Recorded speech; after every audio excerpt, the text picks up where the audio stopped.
Hi guys, ఈ స్టైల్లో ఆలు పరాటా ప్రిపేర్ చేస్తే మీ కిడ్స్ చాలా ఇష్టంగా తింటారు. ఒకసారి ట్రై చేయండి. ఇక్కడైతే నేను 2 ఆలూస్ తీసుకొని బాయిల్ చేసుకొని మ్యాష్ చేసుకొని పెట్టుకున్నాను.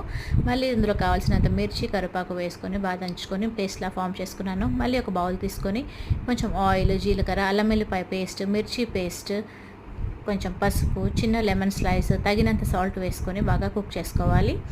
మళ్ళీ మనం ప్రిపేర్ చేసుకొని పెట్టుకున్న ఆలు కర్రీ ఇందులోకి వేసుకొని బాగా కుక్ చేసుకోవాలి. ఈ కర్రీ బాగా కుక్ అయ్యాక మనము ఒక చిన్న ప్లేట్లోకి ఈ కర్రీని ట్రాన్స్ఫర్ చేసుకోవాలి. ఈ కర్రీని ప్లేట్లోకి ట్రాన్స్ఫర్ చేసుకున్నాక కొంచెం కొంచెం గోధుమ పిండి వేసుకుంటూ మన చపాతీ ముద్దలాగా ఫామ్ చేసుకోవాలి. ఇందులో వాటర్ యాడ్ చేయాల్సిన అవసరం లేదు. జస్ట్ పిండి అండ్ కర్రీ కలిపితే మనకి చపాతీ ముద్ద కన్సిస్టెన్సీ వచ్చేస్తుంది. సింపుల్. మళ్ళీ చపాతీస్లా ప్రిపేర్ చేసుకొని both sides ghee or oil వేసి కుక్ చేసుకోవాలి. అంతే, ఆలు పరాటా రెడీ.